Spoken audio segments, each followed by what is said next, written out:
Graça e paz, meus irmãos. Vamos meditar na palavra de Deus, no livro de Deuteronômio, capítulo 8, verso 1 ao verso 5, e tirarmos lições para as nossas vidas. A palavra nos diz: tenham cuidado de cumprir todos os mandamentos que hoje lhes ordeno, para que vocês vivam, se multipliquem, entrem e tomem posse da terra que o Senhor prometeu sob juramento aos pais de vocês. Depois de alertar o que vem sendo feito nesses 7 primeiros capítulos de Deuteronômio e também agora no capítulo 8, um alerta para eles tomarem cuidado em obedecer à vontade de Deus, o Senhor passa a explicar por que eles passaram por dias de tribulação, qual o propósito das tribulações que eles vivenciaram em suas vidas e ainda estão vivenciando. O verso 2 nos destaca aqui o primeiro propósito, quando diz: lembrem-se de todo o caminho pelo qual o Senhor, seu Deus, os guiou no deserto durante esses 40 anos, para humilhar vocês, para pôr vocês à prova, para saber o que estava no coração de vocês, se guardariam ou não os seus mandamentos. Esse primeiro propósito é para revelar o que está em nosso coração. Não é que Deus não sabia quais seriam as reações do povo. O propósito não é trazer conhecimento para Deus, mas trazer diante de Deus, revelar a nós mesmos aquilo que está em nosso coração. As dificuldades na vida, elas revelam a nossa fé, elas revelam a nossa firmeza no Senhor, elas revelam as nossas reações quando nós, diante das lutas, adversidades, como nós temos caminhado no Senhor e quão firme nós estamos nos caminhos do Senhor. Elas revelam o nosso coração. Elas revelam se nos dias de dificuldade nós priorizamos a vontade de Deus em sermos fiéis ao Senhor, ou se nos dias das dificuldades nós nos apartamos dos caminhos do Senhor. E por isso as provações, elas têm esse propósito de revelar o nosso próprio coração. Em segundo lugar, o verso 3 diz: Ele humilhou vocês, Ele os deixou passar fome, Ele os sustentou com maná que vocês não conheciam e que nem os pais de vocês conheciam, para que vocês compreendessem que o ser humano não viverá só de pão, mas de tudo o que procede da boca do Senhor.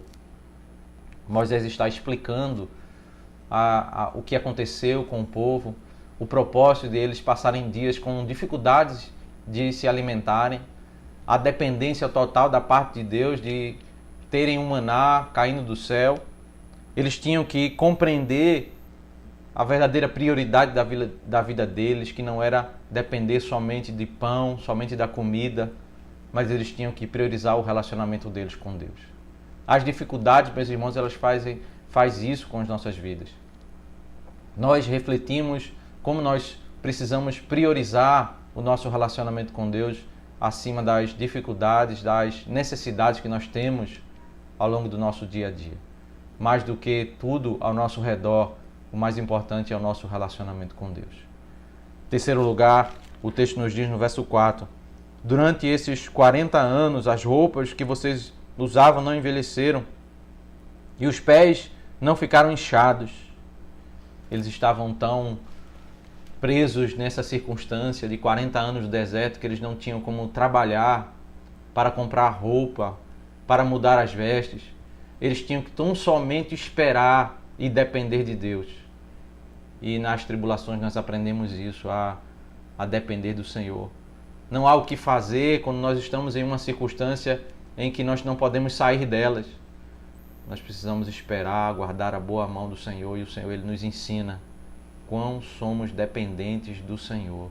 O nosso coração, ele é ensinado a depender do Senhor, a descansar no Senhor, a saber que nós não podemos mudar o rumo da nossa história, da nossa vida.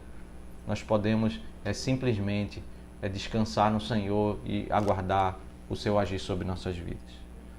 Por isso o verso 5 diz: portanto, saibam em seu coração que assim como um homem disciplina o seu filho, assim o Senhor, seu Deus, disciplina vocês. Aqui o Senhor está explicando ao povo por que a tribulação, por que os dias difíceis. Porque o Senhor, ele nos trata como filhos. Ele vai nos moldando, como que disciplinando, estabelecendo prioridades, revelando o nosso coração, nos fazendo estabelecer a nossa vida de modo correto, a entendermos a nossa dependência de Deus, o quanto nós precisamos confiar nele e esperar nele. Ele vai como que mudando o nosso coração, nos amadurecendo à medida que nós somos bombardeados por tantas tribulações e lutas da vida. Os dias difíceis, eles são dias bons para aprendizado, onde nós podemos ouvir a voz de Deus, nós podemos reconhecer as nossas falhas e nós podemos buscar no Senhor aprendizado para crescermos espiritualmente. Que o Senhor Deus nos abençoe e nos ajude a aprendermos nos dias maus para vivermos para a honra e glória do seu santo nome. Vamos orar. Senhor nosso Deus, nós te damos graças pela tua palavra, pela tua bondade, para que o Senhor, ó Deus, nos oriente e nos faça aprender, ó Deus, nos dias maus. Faz, ó Deus, que enxerguemos os nossos próprios corações. Faz, ó Deus, que tenhamos prioridades corretas, que o nosso coração aprenda, ó Deus, a depender de Ti e a esperar em Ti, na Tua boa mão sobre nossas vidas. Isso que nós te oramos, nós te suplicamos, em nome de Cristo. Amém.